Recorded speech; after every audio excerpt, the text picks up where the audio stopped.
Bom, pessoal, estamos aqui de volta para o nosso terceiro bloco, aqui com o Dr.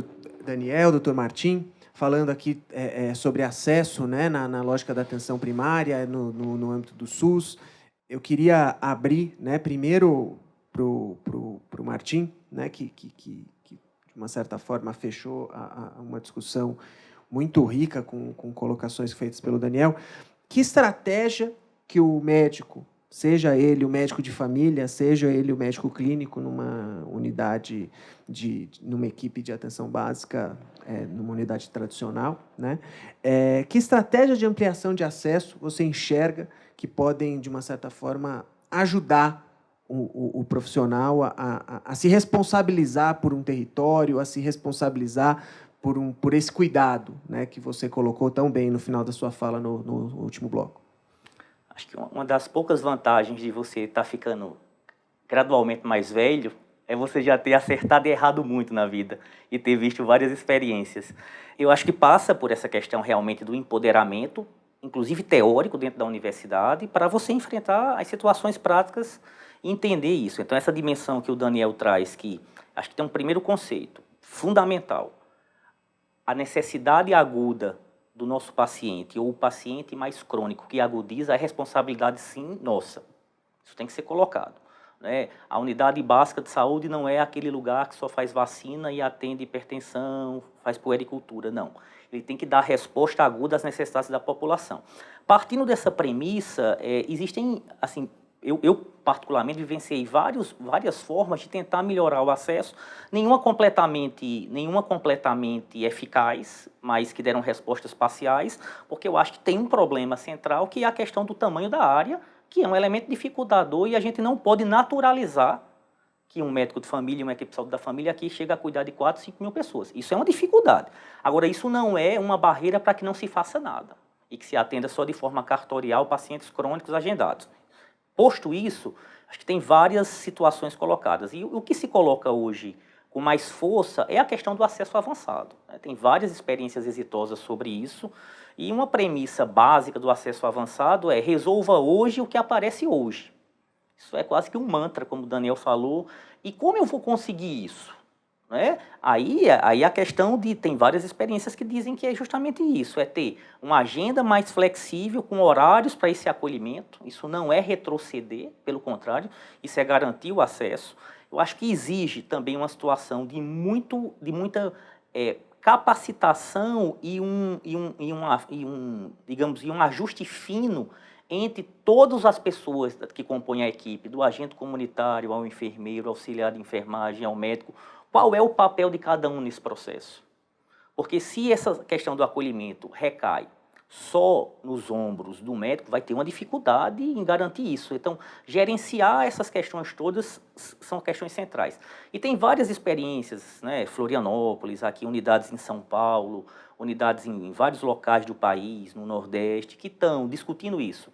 A possibilidade, né? Florianópolis talvez seja um dos ícones nisso, talvez. Curitiba, o Paulo Poli tem feito um trabalho, né, lá brilhante, mas essa discussão do agendamento, da discussão por telefone, da discussão por WhatsApp, até do uso, no último Congresso Brasileiro de Medicina de Família e Comunidade, vi uma palestra incrível do Paulo Poli, falando sobre a questão do uso do e-mail na discussão de algumas situações, e toda uma preocupação em regrar isso do ponto de vista ético, quer dizer, como é que isso fica dentro da questão do sigilo, da ética, você prover de outras possibilidades esse acesso, né, sem que isso cause situações de fragilidade ética.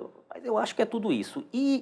Assim, eu queria ressaltar isso, tudo isso vai ser conseguido, eu acho que é muito difícil você conseguir discutir acesso avançado, implementar acesso avançado em equipes que não estão preparadas do ponto de vista teórico e prático para que isso aconteça.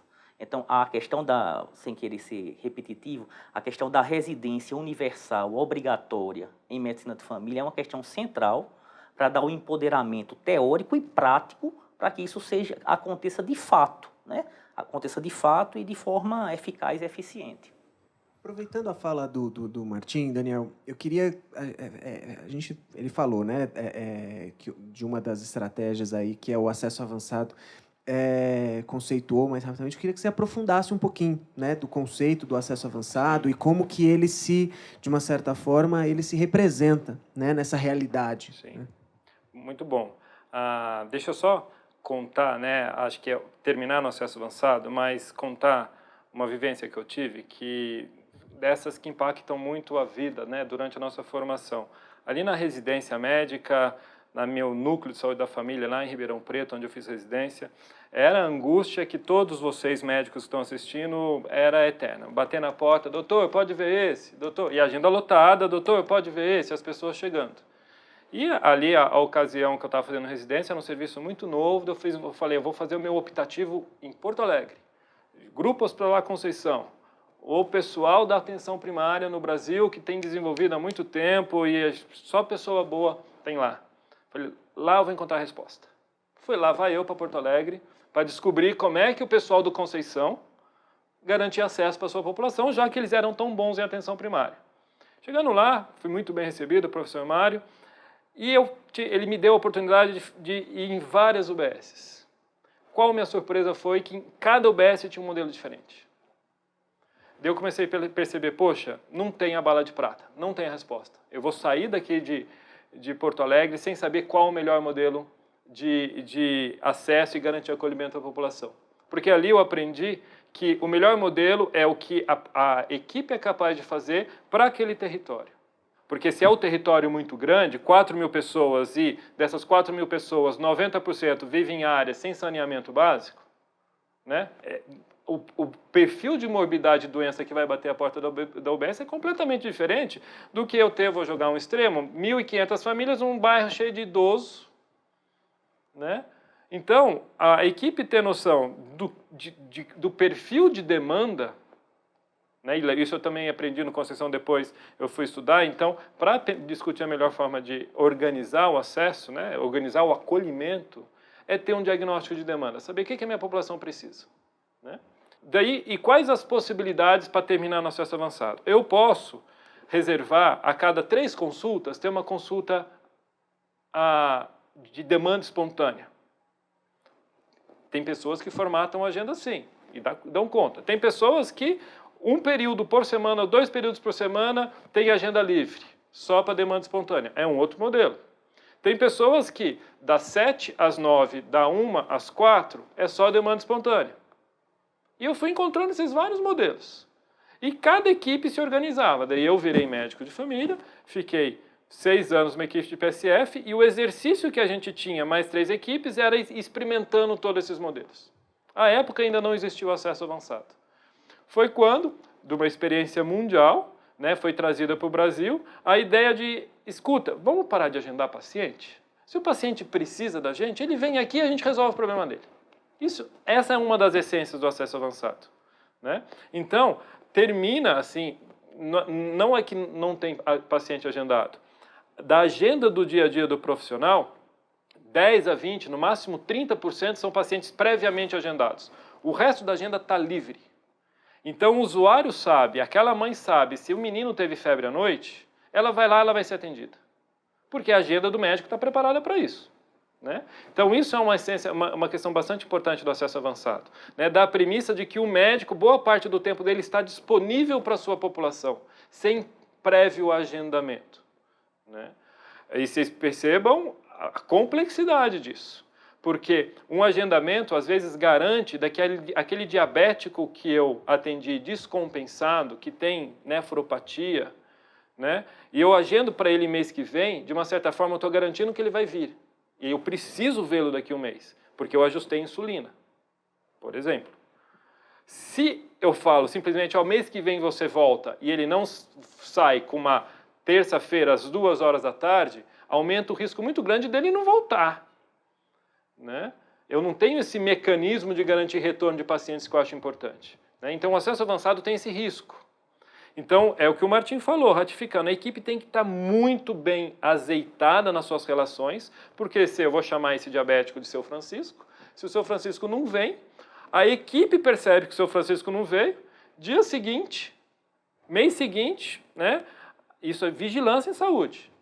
Vai lá, agente de saúde, bate na porta do seu Francisco, Se não era para você voltar lá, putz, eu tive um calo no pé, tive que viajar, minha mãe morreu, vou voltar lá sim. Então, o acesso avançado tem esse pressuposto. Não há agendamento prévio como regra, a não ser situações que obrigatoriamente a gente tem que ver constantemente. Pré-natal, criança de baixo peso e alta vulnerabilidade, pessoas com problemas mentais. Essas a gente tem que reservar um momento muito específico de agenda para elas. Tuberculose. Tuberculose, bem lembrado. Só que o grosso não está agendado. E isso é uma outra coisa, eu lembro, voltando para a minha prática, que me incomodava muito nessa história de acolhimento. A pessoa, naturalmente, vinha para o acolhimento e as pessoas mentem. Para passar numa consulta de urgência, ela fala lá que está com muita dor de cabeça, para classificada como amarela, e a amarela é atendida pelo médico, quando é um modelo Manchester aí de classificação por cor. Daí, quando se atender a pessoa, ela fala, doutor, uma dorzinha leve, mas eu queria que você renovasse essa receita para mim, remédio controlado, ou pesasse meu filho, ver se meu filho está com a vacina em dia. Eu falava, não, esse atendimento aqui é urgência médica, para isso você tem que agendar uma consulta. Quantas vezes eu não fiz isso? Olha que desperdício de tempo. Eu estava ali para só, em teoria, atender urgência e emergência, em momentos de demanda espontânea, e a pessoa manifestava uma necessidade em saúde dela que não era urgência e emergência, eu encaminhava para consulta agendada, porque o que não é consulta agendada, no que não é emergência, vai para consulta agendada. Ou seja, eu duplico o meu trabalho. Além de cuidar da criança ali com a língua, com a dor de garganta, dar o remedinho para a dor, eu falo agora para pesar e medir e ver se está crescendo, você agenda uma consulta. Então, a gente, no modelo tradicional de agenda, a gente duplica, a gente mesmo gera demanda para a gente, se eu não tenho o propósito de resolver todas as demandas, fazer hoje o que é para hoje. Então, aproveitar que você trouxe seu filho aqui, que você está com dor de garganta, vamos ver a vacina dele? Já põe na balança, já põe no gráfico, poxa, ele tá crescendo direitinho, ele está bem, parabéns, mãe. Ele está com dor de garganta agora, mas ele está desenvolvendo bem, já faz a puericultura ali. Essa é a essência do acesso avançado, mas para isso, só ratificando, mas muito importante que o Martim disse, tem que ter uma restrição de clientela, não adianta ter muita gente, as equipes que trabalham no mesmo território têm que ter a mesma lógica de trabalho e tem que ser profissionais competentes. Eu queria aproveitar a fala do Daniel para trazer eu acho que ela é central para a gente discutir acesso avançado, né? Foi feita uma pesquisa com lógica, uma lógica diferente da atenção primária, principalmente atenção primária no SUS, que foi feita pela ANAP, né, a Associação Nacional dos Hospitais Privados, em parceria com uma consultoria internacional, que avaliou o quanto que os usuários, né, daqueles serviços diferentes, né, tanto de ambulatório, urgência, emergência, etc., o quanto eles se fidelizavam, o quanto eles eram promotores do serviço, defendiam, retornavam, consumiam mais, ou o quanto eles eram detratores. E, nessa lógica, os serviços ambulatoriais, de apoio diagnóstico, sempre tinham boas avaliações, enquanto os serviços de urgência e emergência geravam detratores. E, para quem não faz essa perspectiva que o Daniel traz do acesso avançado e constitui o acesso avançado como uma transformação de agenda para um PAzão dentro da unidade, eu estou transformando a minha unidade básica de saúde no pior serviço na perspectiva do usuário, né? Onde eu vou gerar detratores para o Sistema Único de Saúde e não resposta de acolhimento. Nessa construção que o Daniel traz, né? A gente precisa discutir como que essa equipe, que precisa estar empoderada sobre o seu paciente no seu território, com as suas especificidades, com o perfil epidemiológico, como ela trabalha essa agenda. Eu queria que você faça um pouquinho dessa construção de agenda, né? Desse trabalho em equipe, que é a construção da agenda, e o quanto que isso pode ser central na construção ou na destruição de um vínculo. Essa é uma questão central, porque assim, uma agenda muito fechada, né?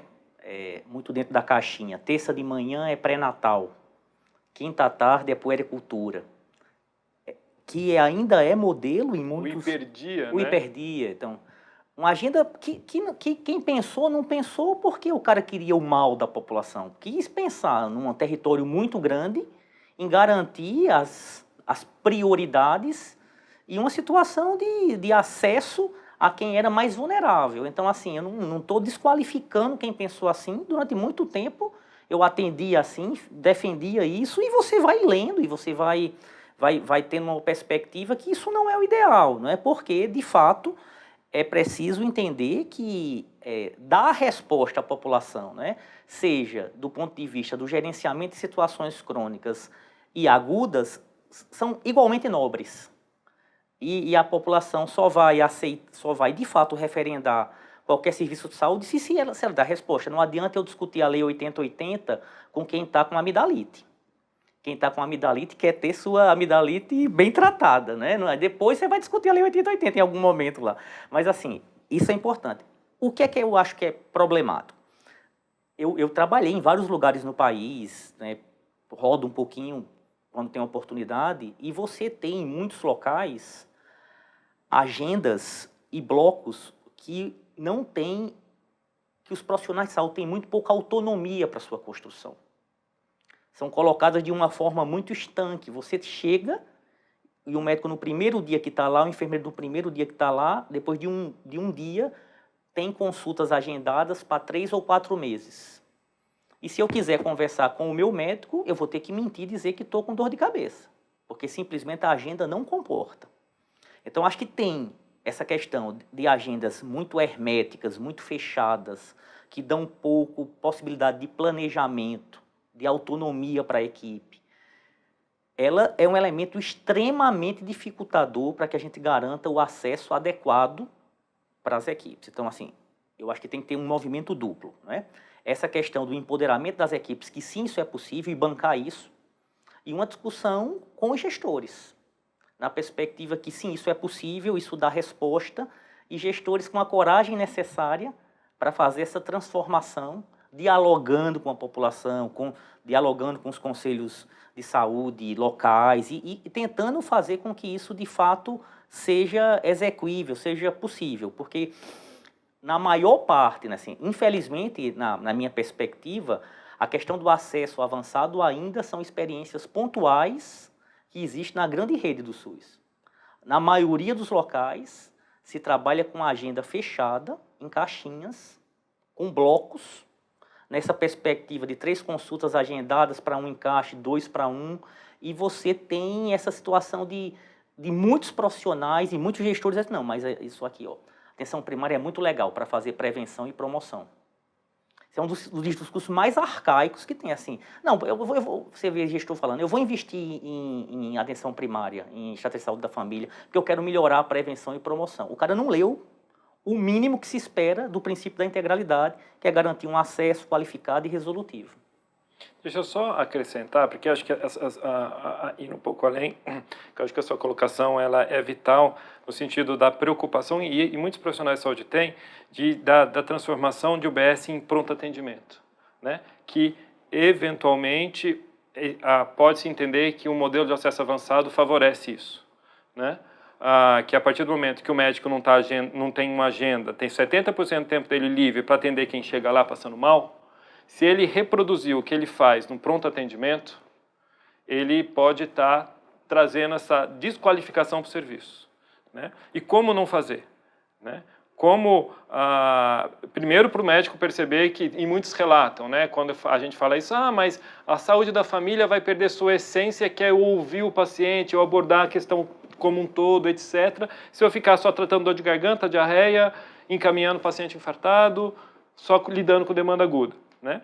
Eu acho que a resposta disso está onde a gente começou, que o acesso, né, eu escutar um paciente na sua necessidade, e eu sendo um bom profissional que oferece uma atenção básica, eu dou acesso, mas eu não posso perder a dimensão de garantir o acompanhamento para essa pessoa e ter essa dimensão, então quando ela vai retornar por uma outra necessidade de saúde dela, eu abordá-la na sua integralidade, né? Então, eu não só estou preocupado em classificar se ela é vermelho, o risco biológico, porque essa classificação é biológico, eu saber acessar as vulnerabilidades. Então, a melhor forma de formatar isso é classificação de risco, beleza, mas com vulnerabilidade. Isso oferece o cuidado integral. e ter a dimensão de coordenar adequadamente. E um pouco além, né, porque a gente está falando dos atributos essenciais, mas nunca perder de dimensão, acho que tinha que ser dito aqui, ainda bem que eu lembrei, tem os atributos acessórios. Né? A gente tem que ser capaz de compreender a cultura dessa pessoa, então ter uma competência cultural e fazer uma abordagem conforme a realidade cultural da pessoa. Né? Ter uma orientação familiar. Então, o exemplo que eu dei, né, uma coisa é atender uma dor no peito de uma senhora que chega no modelo pronto atendimento, eu faço um eletrocardiograma e falo, você não está infartando, toma aqui o seu diazepam e vai embora. Outra coisa é atender a dona Maria, que tem um menino que está tendo problema na escola e que ela achou a maconha e ela é ela é casada com José, que está desempregado, alcoólatra, está batendo nela. Essa situação ela se apresenta como dor no peito, no pronto atendimento, que só pode atender e na atenção básica, no acesso avançado, vai ter essa dimensão e vai marcar outros retornos para a dona Maria. Então, para ter uma perspectiva de acesso avançado, a gente tem que ter respeitar todos os atributos da atenção primária. E um último, para não falar, que tem a orientação comunitária. Então, a gente tem que, para organizar, ter dimensão epidemiológica do nosso território, a comunidade, quais recursos da comunidade. Eu sei que a dona Maria, você não tem frequentado mais a igreja? Lembra que você era uma pessoa que vinha aqui e falava para mas com tudo isso que está acontecendo, eu não estou indo mais. A gente é o melhor agente para motivá-la a fazer uma coisa que a gente sabe que tem no território ali, que pode ajudá-la a enfrentar esse problema da vida dela. Porque não vai ser a gente que vai dar a resposta para o problema que ela está falando. A gente vai cuidar né? É complexo. Enfim, para o acesso avançado não virar PA, a gente tem que respeitar todos os princípios da atenção primária. Para a gente poder falar de acesso avançado, a gente precisa ter, primeiro, clareza. Né? Nós estamos falando de uma população, então uma população que, teoricamente, a equipe deveria conhecer, que deveria estar responsável por ela e deveria entender. Né?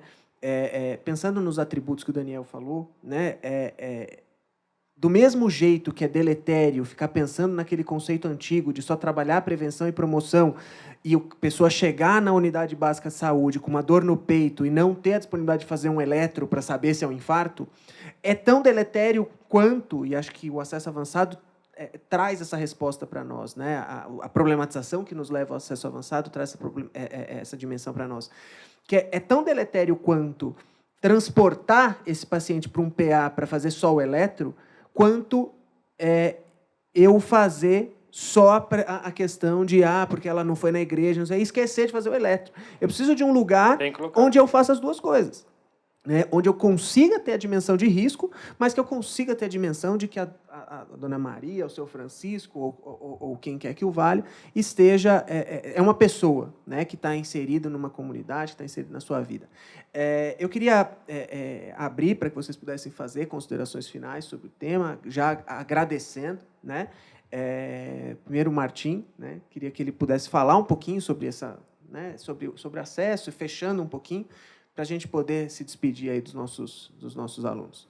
Bom, eu queria agradecer, foi muito rico para mim, foi, de fato, uma experiência muito boa estar aqui trocando essas experiências, aprendendo com vocês.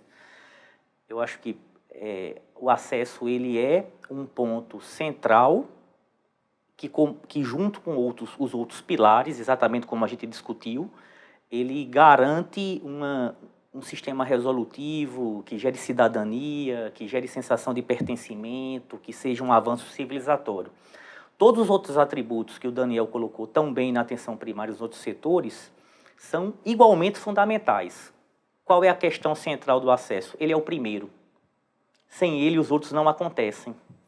Então, daí a importância vital de se garantir um acesso adequado, com equipes bem capacitadas, motivadas, em que se possa, de fato, né, Dr. Ian McQueen, que é um dos pais da medicina moderna canadense, diz assim, ser bom clínico é fundamental, mas não basta.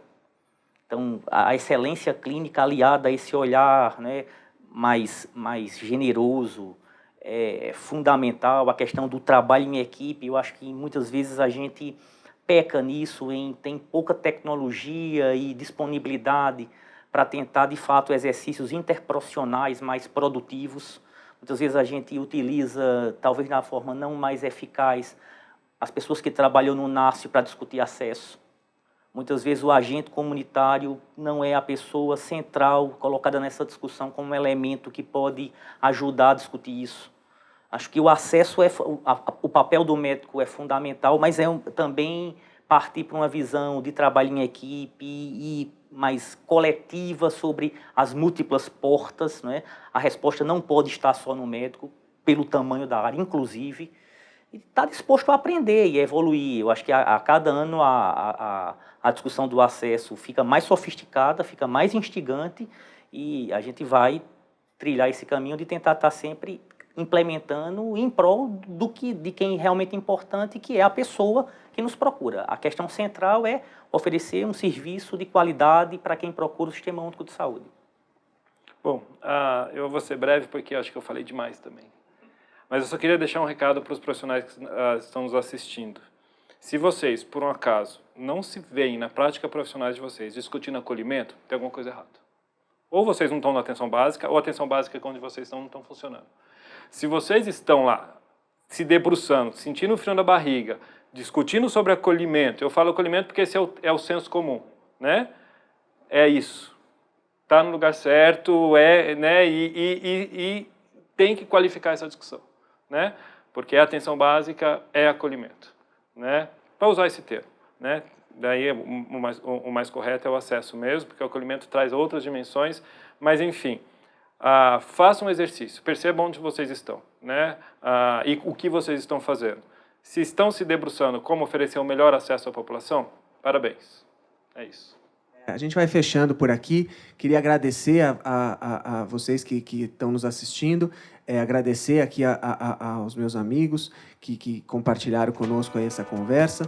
Pedir para que você possa pensar sobre isso e tomara que você tenha saído com muito mais perguntas do que você entrou, porque isso significa que foi bom. Divida essas suas perguntas no fórum, com as pessoas que fazem referência, na sua equipe, no seu dia a dia, que eu acho que isso vai trazer enriquecimento para você e para o lugar onde você está. Obrigado, e a gente se vê aí no próximo encontro. Um abraço, até mais.